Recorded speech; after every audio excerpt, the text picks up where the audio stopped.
Sadiq Umar Daware is joining us via Zoom from Yola. Good evening, and thank you very much for sparing the time. Give me your 2 cents on this situation. For most Nigerians, this has been the case for quite some time. Rice has not been affordable for a while now. What is your understanding of how this situation presents an even more precarious situation going forward? Thank you very much. Recently, statistics has shown that within a space of 2 years, about 134 million people across the globe will face shortage of food crisis, and within a space of 2 years. So there is need for this country to wake up to this global food crisis. The immediate part administration put it as a policy to stop importation of food, particularly rice, into this country with a very good intention to support local production. So crises such as the climate change, persistent conflicts, high cost of agro inputs, and recently access to affordable input has caused a serious threat to agricultural sector, not only Nigeria, but across the globe. In addition to the conflict we have in Russia and Ukraine. So Nigeria needs to wake up. Nigeria have the capacity. Nigeria have the resources, such as the land, the water, the good climate condition. So we need to be serious and produce what we can eat. That is the only way we can be sustainable in this country, and we will be the giant of Africa. Okay. In that report earlier by Yusuf Akogu, we heard some experts from across the continent talk about the potentials of the agricultural sector, not just for Nigeria, but specifically on Nigeria, how Nigeria does have the capacity to feed the entire continent and continue to export to the rest of the world. As an insider when it comes to Nigeria's agricultural setup, give me your thoughts on the declaration by the Tinubu administration just weeks ago about a state of emergency when it comes to food security, and how this could present an opportunity for Nigerian farmers or for the Nigerian economy to fill in the gap where India is trying to withdraw some of those exports from the rest of the world.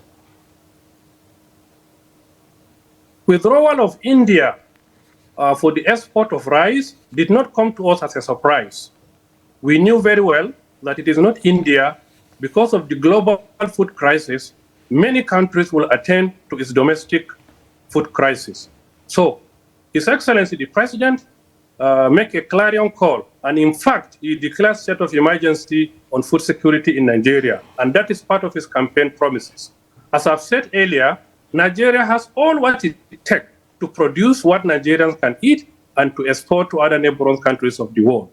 But I think first things first, we need to make sure that before we produce what can sustain this country, we also need to start producing input that is required to do farming in Nigeria. Inputs such as fertilizers. Fertilizers are very expensive. In fact, are not affordable to Nigerian farmers now. Agrochemicals. This is very important in germane in agri production.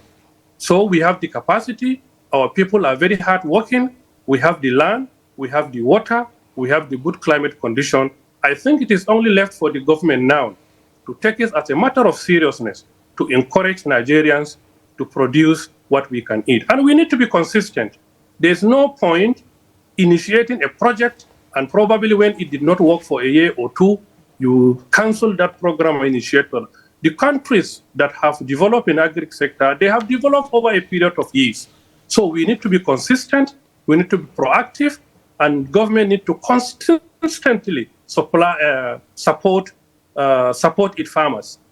Across the globe, everywhere you go, Nigeria countries subsidize agriculture, and that is the only way we can be competitive to other countries of the world.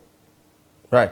So I suppose on the opportunity of this particular situation, while Nigerians are worried about the price of the commodity reaching a 15-year high with that 9.8% from the month of August, according to this particular report, how can you juxtapose that where Nigerians are worried about paying a lot more now for rice, and also the opportunity that it presents for farmers, an opportunity that it presents for potential agripreneurs who want to get into the business now, because there is a global opportunity to be taken at this point? Look, you can't be competitive in agri when government does not subsidize certain aspect of the production. We know very well that the fertilizer that is very important in the cost of production, we only have one out of the three components that we use in producing fertilizer. So government need to come in, government need to be very serious this time around and consistent so that we can be able to produce very well for the country. Remember that the immediate past administration has also signed a MOU with Morocco so that we can get component of the fertilizer that we don't have readily available in Nigeria. So I think government need to activate that aspect so that we can be able to get raw material and produce agro input here in Nigeria. There's no point stopping importation of rice into this country while we import agrochemicals and other input needed for production. So we have all what it takes. So we need to, in as much as we want to produce and sustain Nigerian in terms of food and consumption, we also need to be sure that we produce the agri input that is required for the production in Nigeria. Right.